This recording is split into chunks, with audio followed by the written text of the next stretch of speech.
राष्ट्रीय लोक नीति पार्टी को चुनाव आयोग की मान्यता। पार्टी की दिल्ली में पहली राष्ट्रीय कोर कमेटी की बैठक आयोजित। 5 राज्यों में सभी सीटों पर लड़ेगी चुनाव।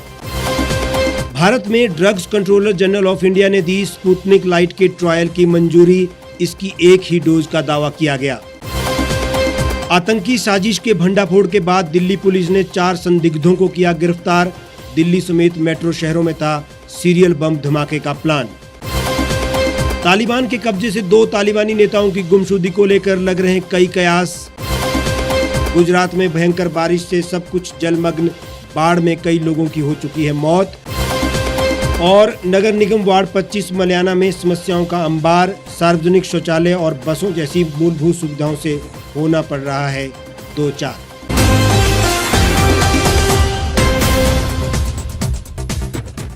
नमस्कार, स्वागत है आपका द रीव टाइम्स न्यूज चैनल में। आपके साथ मैं हेमराज चौहान। अब खबरें विस्तार से। राष्ट्रीय लोक नीति पार्टी की दिल्ली में राष्ट्रीय कोर कमेटी की बैठक आयोजित की गई। ये पार्टी की चुनाव आयोग से मान्यता मिलने के बाद की पहली बैठक रही। बैठक में पार्टी के राष्ट्रीय कोर कमेटी के सदस्यों ने भाग लिया।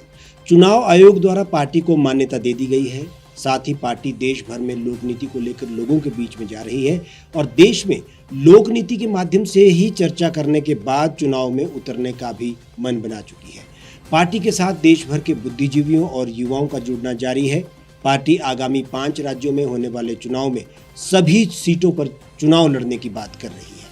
पार्टी एक ओर तो अब चुनाव आयोग से पंजीकृत हो चुकी है और वहीं पार्टी की राष्ट्रीय समिति देश भर में प्रचार प्रसार भी शुरू कर चुकी है। इसकी शुरुआत दिल्ली में राष्ट्रीय कोर कमेटी बैठक के आयोजन के साथ की गई। आज राष्ट्रीय लोक नीति पार्टी की एक अहम बैठक में सभी पदाधिकारी लोगों ने एक दूसरे को बधाई देते हुए यह स्पष्ट किया कि चुनाव आयोग के द्वारा राष्ट्रीय लोक नीति पार्टी को एक रजिस्टर्ड पार्टी का दर्जा दे दिया गया है और इस पार्टी के आने वाले चुनावों में जो रोल होंगे उसको लेकर सभी लोगों के बीच में एक सार्थक बहस हुई।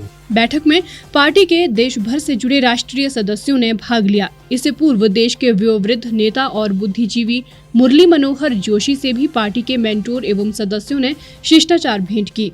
पार्टी आगामी चुनाव में अपनी उपस्थिति दर्ज करवाने के साथ ही सरकार बनाने के दावे भी कर रही है। राष्ट्रीय लोक नीति पार्टी अपने सामाजिक मुद्दों को जनता के बीच में ले जाने के लिए बहुत तरीके से मंथन कर रही है। तकनीक जहां महत्वपूर्ण भूमिका अदा कर सकता है वहां डोर टू डोर कैंपेन और जनता तक पहुंचने के रास्ते तलाशने के लिए यह बैठक बहुत अहम रही है। ब्रिगेडियर खन्ना जो इस पार्टी के कन्वीनर हैं, राष्ट्रीय प्रमुख हैं, उन्होंने कहा कि जो भी हमें करना है उसके लिए सार्थक तरीके से रणनीति बनाने पर विचार करना होगा। हमारा मकसद सिर्फ चुनाव लड़ना नहीं है, किसी एक सीट को जीतना नहीं है, सरकार बदलना है। अगर हम सरकार नहीं बदल सके तो किसी भी स्थिति में हमारी लोक नीति का सफल होना असंभव है। तो आने वाले समय में राष्ट्रीय लोक नीति पार्टी 5 राज्यों में चुनाव के लिए अपना कमर कसकर उतरने वाली है। उत्तराखंड, हिमाचल, उत्तर प्रदेश, गोवा और पंजाब जैसे राज्यों में अपनी जमीन तलाशने के लिए कवायद शुरू हो गई है। अगले साल 2022 में 5 राज्यों में होने वाले चुनाव में पार्टी अपनी रणनीति भी सामने रख चुकी है और सभी विधानसभा सीटों पर चुनाव लड़ने का मन बना चुके हैं। इसके लिए कोर कमेटी की बैठक में सर्वसहमति से सहमति भी बनी। पार्टी के राष्ट्रीय कोर समिति सदस्य एवं सीईओ आनंद नायर ने बताया कि पार्टी की अगली रणनीति क्या होगी। आज राष्ट्रीय लोक नीति पार्टी का रजिस्ट्रेशन के बाद पहला national core working committee members का मीटिंग था नेशनल लेवल पे दिल्ली पे। इस मीटिंग के दौरान कुछ अहम मुद्दे लिए गए। जो आने वाले जो चुनाव हैं पंजाब में, उत्तर प्रदेश में, गोवा में और हिमाचल प्रदेश में और उत्तराखंड में हमारे प्रत्याशी वहाँ पे हर सीट पर लड़ेंगे। जो स्ट्रेटेजी हमने जो बनाई है और जो हमने सोचा है और जितना जो पार्टी का थॉट्स और इथोस है हम जनता के पास जाएंगे और जनता के सामने रखेंगे और हमें पूर्ण विश्वास है कि हम इस बार इस इलेक्शन में सत्ता में आएंगे। इसके साथ ही पार्टी ने उत्तराखंड को लेकर विस्तृत खाका तैयार किया है। उत्तराखंड में पार्टी विगत 1 वर्ष से पहले ही जागरूकता और सदस्यता अभियान चला रही है। अब वहां पर कार्यकारिणी के 2 महत्वपूर्ण पदों को लेकर भी चयन हो चुका है। उत्तराखंड की कमान सेवानिवृत्त कर्नल DM ढीमरी को सौंपी गई है, जबकि सेवानिवृत्त लेफ्टिनेंट जनरल लखेरा को मुख्य सलाहकार बनाया गया है। उत्तराखंड में व्यापक पैमाने पर जागरूकता एवं सदस्यता अभियान के बाद दिल्ली की कोर कमेटी की बैठक में 2 महत्वपूर्ण पदों पर चयन कर दिया गया है। इसमें उत्तराखंड की कमान सेवानिवृत्त कर्नल DM डिमरी को सौंपी गई है, जिन्हें राज्य कन्वीनर बनाया गया है। वहीं सेवानिवृत्त लेफ्टिनेंट जनरल लखेरा को मुख्य सलाहकार बनाया गया है। इसके बाद अब प्रदेश में कार्यकारिणी का विस्तार होगा और सभी जनपदों में विकास खंडों से लेकर पंचायत और गांव तक सेवाकर्मी पहुंचेंगे और जागरूकता एवं सदस्यता अभियान चलाया जाएगा। इसी माह में उत्तराखंड में पार्टी का आधिकारिक पदार्पण होगा और पूरी टीम का गठन कर चुनावी रणनीति सामने रख दी जाएगी। हिमाचल प्रदेश में बागवानों के आंदोलन को पार्टी ने मुखर तरीके से उठाया है। इस आंदोलन को और अधिक तेज किया जाएगा और प्रदेश के बागवानों के साथ संयुक्त मोर्चे पर लड़ाई लड़ी जाएगी। इसके अलावा प्रदेश के उपचुनाव और 2022 के चुनाव में पार्टी अपना दमखम दिखाएगी, यही पार्टी का दावा है। हिमाचल प्रदेश पर विशेष फोकस करते हुए पार्टी ने बागवानों के मुद्दे पर आंदोलन को उग्र करने पर सहमति दी है। प्रदेश के बागवानों के साथ संयुक्त मोर्चे पर ये लड़ाई लड़ी जाएगी। प्रदेश के सभी उपचुनाव और 2022 के आम चुनाव में पार्टी सभी चुनाव में हाथ आजमाएगी। प्रदेश में व्यापक तौर पर सदस्यता अभियान चलाया जाएगा। लोक नीति पर सेमिनार होंगे और प्रदेश के सभी युवाओं, महिलाओं व बुद्धिजीवियों के साथ साथ समाज सेवियों को इसमें जोड़ने का प्रयास होगा। चुनाव आयोग की स्वीकृति के बाद पार्टी हालांकि पंजीकृत तो हो गई है, लेकिन इसके असली परीक्षा तो जनता के दरबार में ही होने वाली है, क्योंकि कागजों के अक्षरों से नहीं, जनता की परख पर ही सत्ता हासिल हो पाती है। इनके दावों में कितनी सच्चाई है, ये आगामी चुनाव और पार्टी की रणनीति से तय होगा। भारत को बहुत जल्द कोरोना की एक और वैक्सीन मिल सकती है। ड्रग्स कंट्रोलर ने रूस की स्पुतनिक लाइट को भारत में ट्रायल करने की मंजूरी दे दी है। ये सिंगल डोज वैक्सीन है, यानी इसमें सिर्फ एक डोज देकर कोरोना के खिलाफ लड़ा जा सकेगा। Drugs controller general of India ने स्पुतनिक लाइट को भारतीय आबादी पर फेज 3 ट्रायल करने की मंजूरी दे दी है। कोरोना पर बनी सब्जेक्ट एक्सपर्ट कमेटी ने स्पुतनिक लाइट को ट्रायल की मंजूरी देने की सिफारिश की थी। इससे पहले जुलाई में SEC ने रूस की सिंगल डोज वैक्सीन को भारत में इमरजेंसी यूज की मंजूरी देने की सिफारिश की थी, लेकिन भारत में ट्रायल नहीं होने की वजह से central drugs standards control organisation ने इसे खारिज कर दिया था। कमेटी का कहना था कि स्पुतनिक लाइट में भी वही कंपोनेंट है जो स्पुतनिक V में है, इसलिए भारतीय आबादी पर इसके प्रोटेक्शन और एंटीबॉडी का डाटा पहले से तैयार है। हैदराबाद स्थित डॉक्टर रेड्डी लेबोरेटरी ने पिछले साल रूस की स्पुतनिक V वैक्सीन का भारत में ट्रायल के लिए रूसी डायरेक्ट इन्वेस्टमेंट फंड के साथ साझेदारी की थी। SEC ने डॉक्टर रेड्डी से रूस में स्पुतनिक की सिंगल डोज वैक्सीन के ट्रायल का डाटा मांगा था, ताकि इसे भारत में भी मंजूरी दी जा सके।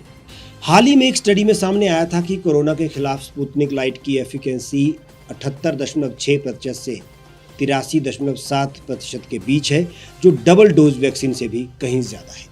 ये स्टडी अर्जेंटीना के 40,000 से ज्यादा उम्रदराज के लोगों पर की गई थी। स्टडी में यह भी सामने आया था कि स्पुतनिक लाइट वैक्सीन से अस्पताल में भर्ती होने का खतरा भी 82.1% और 87.6% तक कम हो जाता है।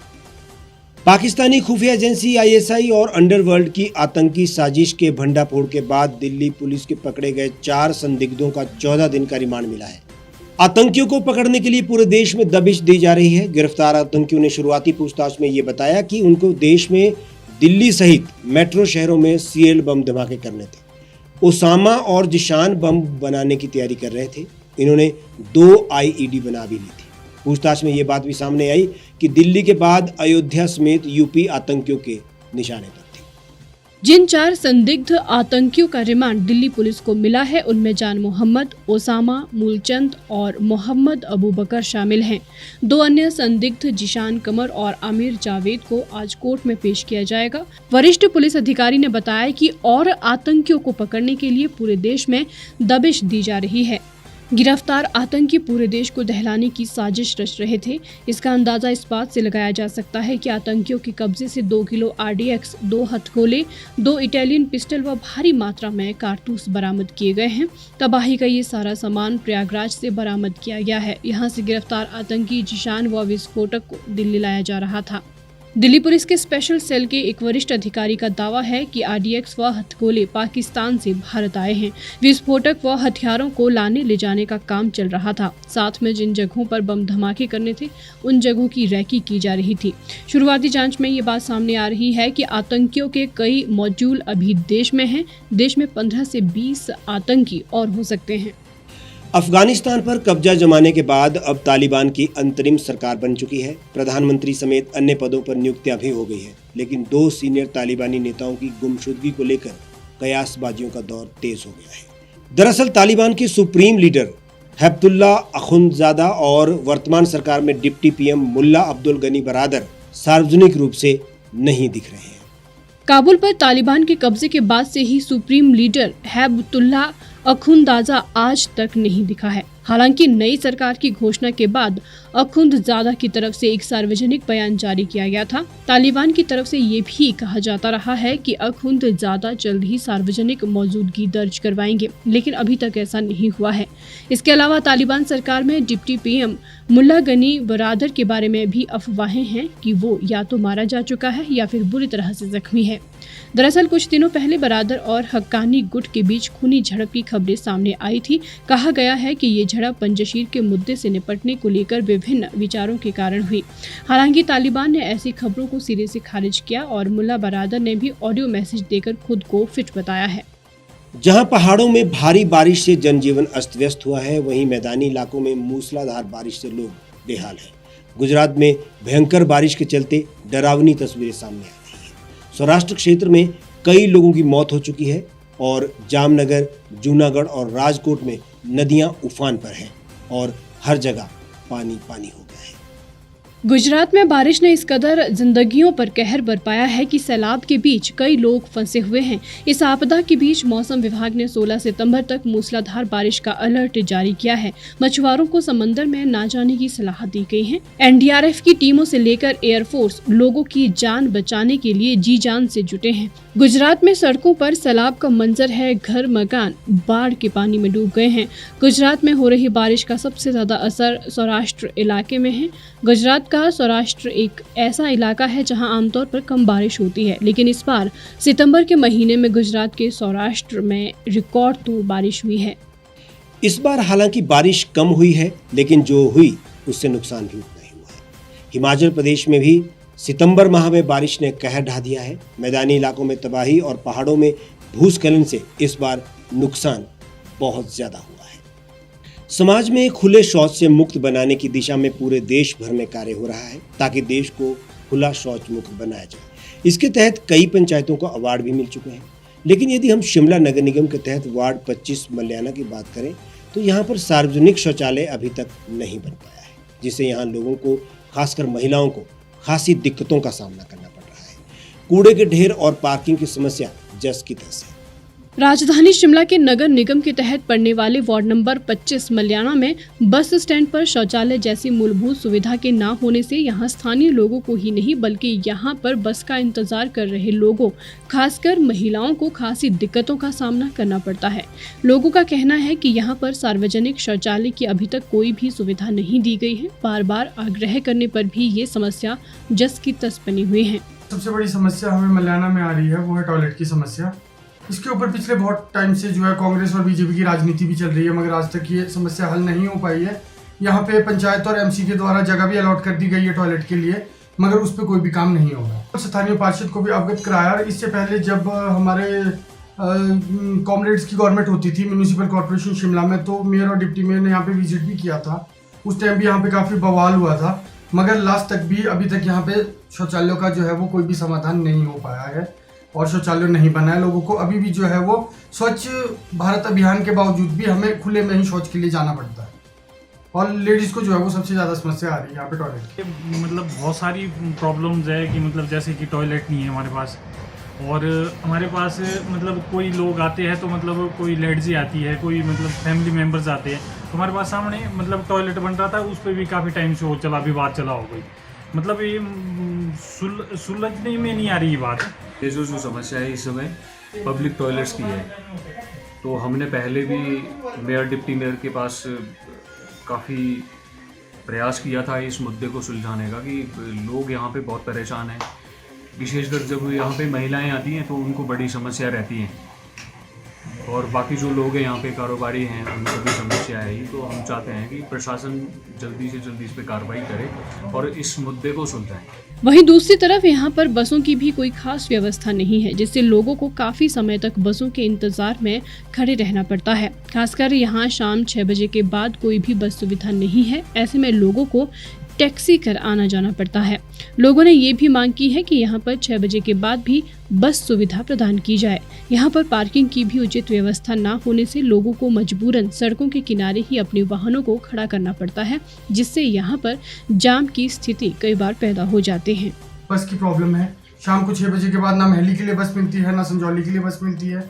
बस इसकी प्रॉब्लम है, दुकानों के आगे पार्किंग की प्रॉब्लम है, और सड़क पे जो अतिक्रमण हुआ है उसकी भी काफ़ी दिक्कत रहती है, जिसकी वजह से यहाँ पे कभी भी जाम का माहौल बना रहता है और एक्सीडेंट का भी जो है वो खतरा कभी भी हो सकता है। हमारे को बसें नहीं मिलती यहाँ से टाइम से, कोई ISBT से कनेक्ट नहीं है, और संजौली से भी थोड़ा टाइम मतलब ज़्यादा लेती है बसें आने जाने में।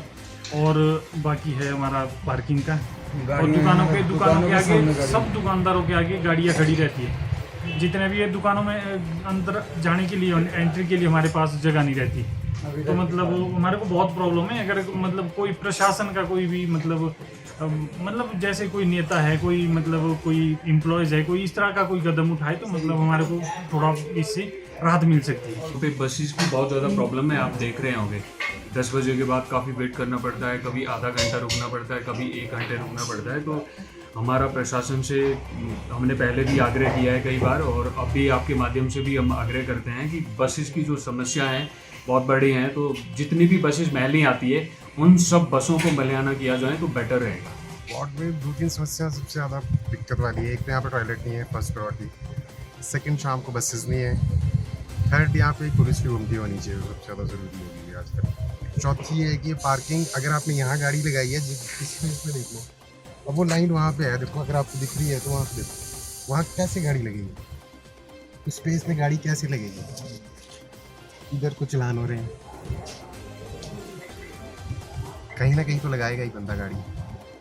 पार्षद सबको पता है, A to Z नीचे से लेके ऊपर तक पता है ये बात। मतलब कुछ प्रॉब्लम है, टॉयलेट बन रहा है बट वो बीच में काम बंद हो गया हुआ है, बाकी ऐसा नहीं हो रहा। बाकी बसेस के लिए कोई वो नहीं है, 6 बजे के बाद कोई बस नहीं आती। वार्ड 25 मल्याना के पार्षद कुलदीप ठाकुर से जब इन समस्याओं के बारे में बात की गई तो उन्होंने कहा कि जनता की समस्याओं के समाधान के लगातार प्रयास किए जा रहे हैं। उन्होंने कहा कि जल्द ही यहां पर सार्वजनिक शौचालय की सुविधा लोगों को दी जाएगी, वहीं अन्य जो भी समस्याएं हैं उन्हें सुलझा लिया जाएगा। पार्किंग की समस्या, तो मल्याना जो आप पर्टिकुलर जो बाजार देख रहे हो, यहाँ पे लैंड मतलब कि हमारे को ज़मीन की उपलब्धता होने के कारण ये जो समस्या है ये ज्यों की त्यों रही है। अदरवाइज़ मैंने वार्ड के अंदर 3 बड़े प्रोजेक्ट स्मार्ट सिटी के तहत जो है वो मैंने पार्किंग के लिए बखराई में दिया है, दूसरा न्यू फ्लावरडेल में और तीसरा धोबी घाट में, जिसमें 20-20 लाख की लागत से वो मतलब कि उसमें काम चल पड़ा है, ऑलमोस्ट ख़त्म होने जा रहा है। दूसरी आपने बताई शौचालयों की। शौचालयों की एक यहाँ पे प्रमुख समस्या थी। जब मैं यहाँ से चुनाव लड़ा तो मेरे एजेंडे में भी था वो एक रेन शेल्टर और दूसरा शौचालयों का था। लेकिन शौचालयों का ऐसा हुआ कि यहाँ पे जब हमने काम भी शुरू कर दिया था तो लोगों की यहाँ पे इसमें रिजेंटमेंट रही कि भी बाज़ार में जब बनेगा तो इसके कारण गंदगी फैलेगी। तो हमने उनको आश्वासन भी दिया कि इसमें हम प्रॉपरली सफाई करवाएंगे और किसी स्पेशल एक कर्मचारी को इसमें डिप्यूट करेंगे ताकि इसमें गंदगी ना फैले।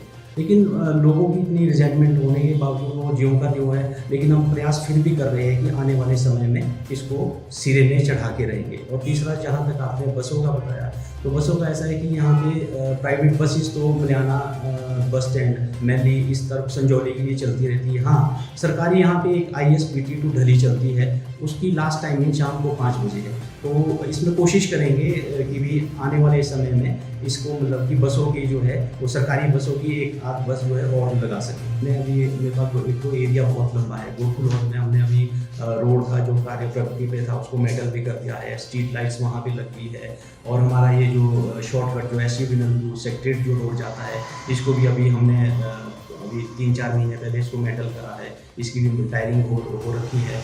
और मतलब कि ऑलमोस्ट वैसे विकास तो कभी ख़त्म होता नहीं है, लेकिन हमारा फिर भी प्रयास है कि जितने भी बचे और जो कार्य है उनको हम पूर्णतः एक बार ध्यान से उनको करने की पूरा कोशिश करें। द रीप टाइम्स की टीम ने वार्ड 25 में दौरा कर वहां की कई समस्याओं के बारे में जाना और पार्षद ने इन समस्याओं के समाधान का आश्वासन भी दिया। मल्याणा वार्ड में कूड़े की समस्या भी काफी गंभीर है। यहाँ पर सड़कों के किनारे खुले में कूड़ा बिखरा रहता है, जिससे गंदगी फैली रहती है। वार्ड की समस्याओं के लिए लोगों को आवाज उठानी होगी और पार्षद को इसे गंभीरता से लेना होगा। हमारे आज के इस बुलेटिन में फिलहाल इतना ही। आप देश और दुनिया की तमाम खबरों के लिए हमारे साथ बने रहिए, देखते रहिए द रीप टाइम्स।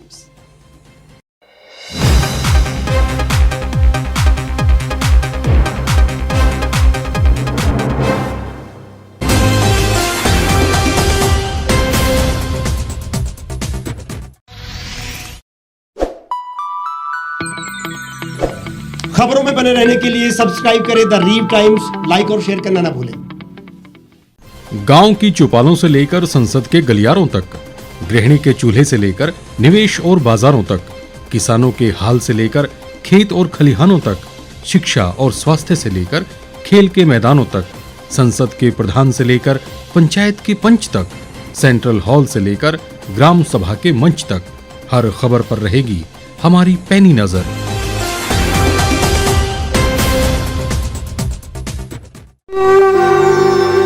भारतवर्ष, जिसे आप दशकों से सुनते आए हैं कि सोने की चिड़िया थी। इसके पंख पहले मुगलों ने कुतरे, फिर अंग्रेजों ने, और आज राजनीतिक प्राणी कोई कोर कसर नहीं छोड़ रहे।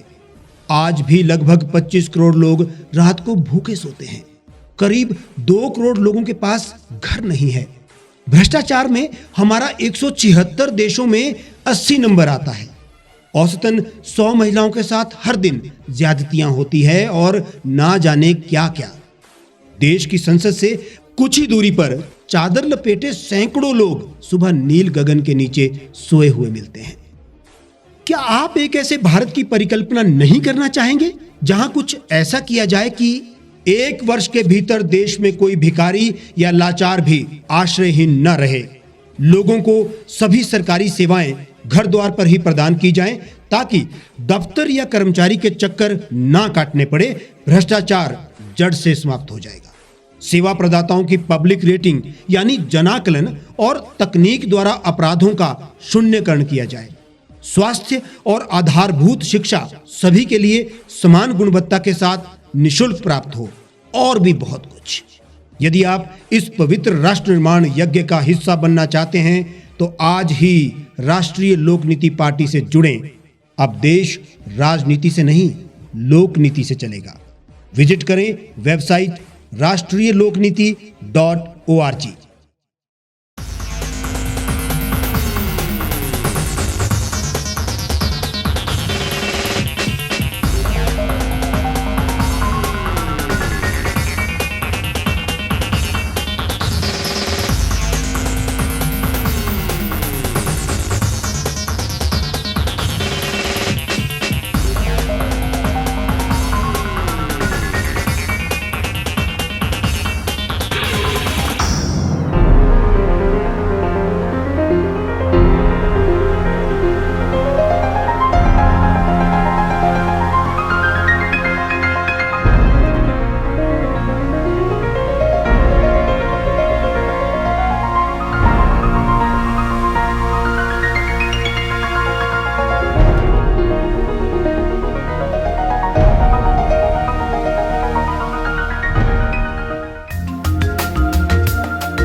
एक छत के नीचे सुविधाओं का अब उठाएं लाभ। रीव ई मार्ट में अब पाएं अपनी रसोई के लिए गुणवत्ता और सस्ते दामों पर राशन सामग्री। दालें हो या हो मसाले, आपका किचन ई मार्ट संभाले। उच्च गुणवत्ता और दामों में बेहतरीन रीव ई मार्ट में पधारें और पाएं अपनी पसंद के सभी उत्पाद, या फिर करें ऑनलाइन ऑर्डर और पाएं घर द्वार पर ही सुविधा। आज ही संपर्क करें फोन नंबर 8219694079 पर, बाईपास रोड, शनान, संजौली, शिमला।